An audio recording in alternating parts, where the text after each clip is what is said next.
উপহার যাবে তিনি নিবৃত্তি নেবেন। আর আমরা এগুলোকে মাঠে সাজিয়েছি কেন? সাজিয়েছি এই জন্য যাতে করে আরও সামর্থ্যবানরা অন্তত উদ্বুদ্ধ হতে পারেন।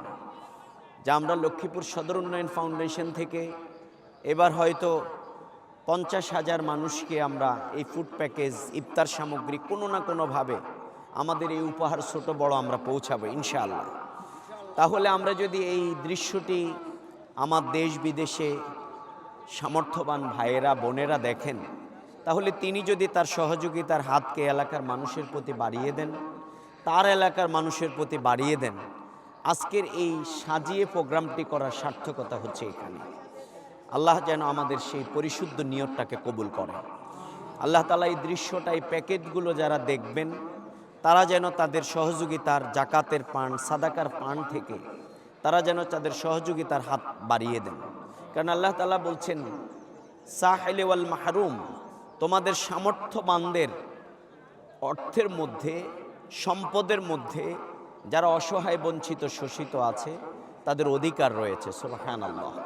এই জন্যে যার যত অর্থ আছে আল্লাহ তাআলা তার জন্য তত বেশি জাকাতকে ফরজ করে দিয়েছেন নির্ধারিত হারে।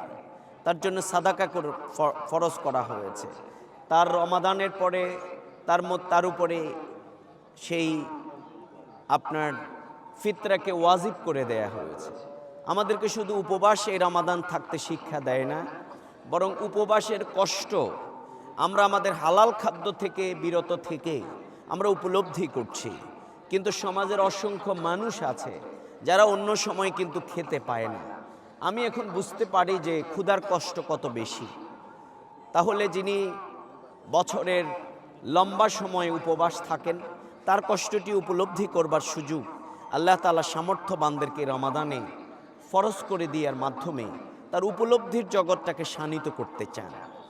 আমরা বিগত নির্বাচনে এই তাকওয়াভিত্তিক সমাজের কথা আপনাদেরকে বলেছিলাম যে আপনারা যদি ইনসাফের পক্ষে রায় দেন তাহলে এইরকম একটা সমাজ পাবেন।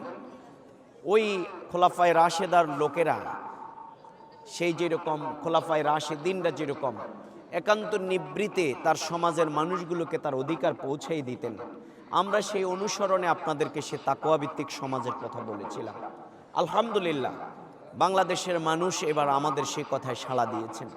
বাংলাদেশের এই লক্ষ্মীপুরের জনপদের মানুষেরা 1,23,000 মানুষ আমাদের এই কথার প্রতি আপনারা সমর্থন জানিয়েছেন, ভালোবাসা দেখিয়েছেন, আস্থা রেখেছেন, আপনারা জীবন বাজি রেখে আমাদেরকে সমর্থন জানিয়েছেন।